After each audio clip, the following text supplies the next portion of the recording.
You look at it and look at it, and what you will find out are two things that are very, very illustrative of how we have failed as people. Individuals who are good, virtuous, yes, as people. One is that wherever you go, there are, I don't know, this group and that group, Somali group association, Somali Unity Association, everybody has got a little front. They create their own association. No unity anywhere. I tell you, I would like to know anywhere where there's a significant number of Somalis, where there is a sense of unity. I think the answer is zero. Some people are good, some people are bad, but it is evidence that there is something deep in the warlords. Unless you want to tell me that the warlord culture is here too, and if it's here too, then it is the Somali people, not Muhammad Dere or somebody back in whatever the place is. Sorry to interrupt you, Professor. Could you give your comments short, please? Yeah, good. So that's the first point. No evidence of unity among Somalis anywhere, including here in Virginia, where you live. Second point,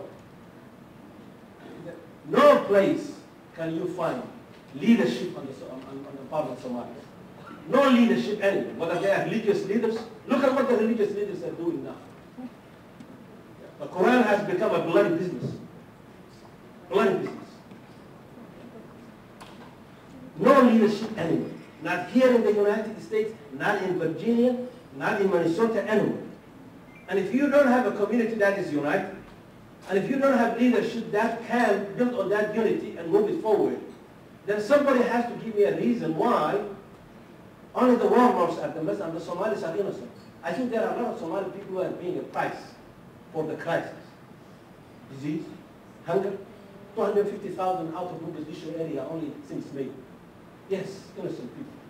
But I think the vast majority of the Somali people, either by omission or commission, are involved in the death of their civic life.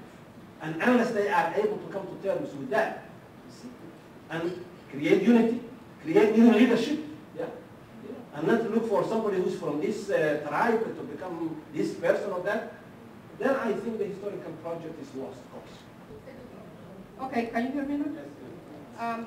I'm compelled to stand up and say something today. You are someone that the Somali community looks up for many good things.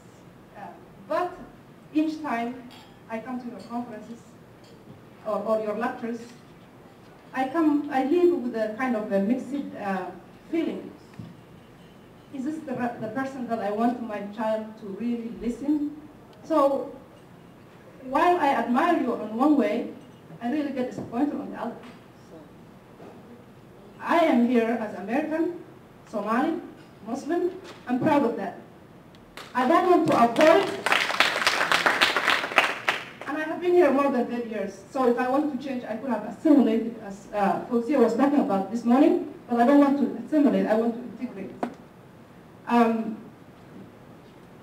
When you started your talk, you started with saying, I'm African. Africa is doing well, but Somalia is the bottom of the list, and nobody really cares much. So it will lift our people when you say, I'm Somali, then we will be all proud. Yeah, we are Somali and then Africa.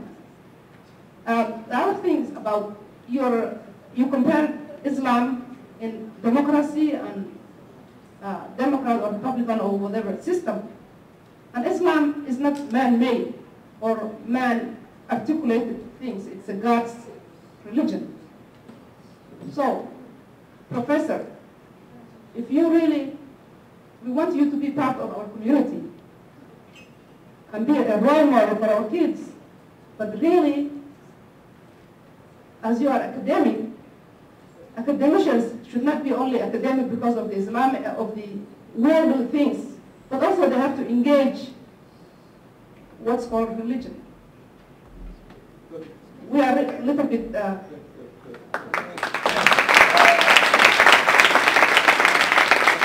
I would like to just quickly respond. These are very important questions, and very, very brief.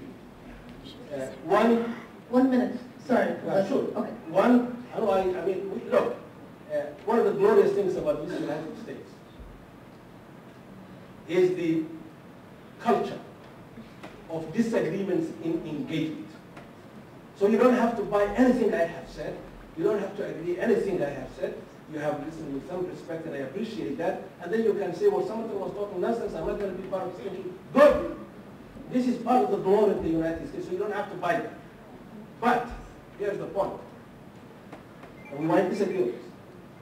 I know I started with being an African, not a Somali. The Somalis, the African phenomena is older than the Somali phenomena. If you study the anthropology of the making of the Somali people, you will find out that we are not just Somalis, that we come from a region that has other Africans in it. So the idea that the Somalis were just created by God by themselves, it's just not tenable.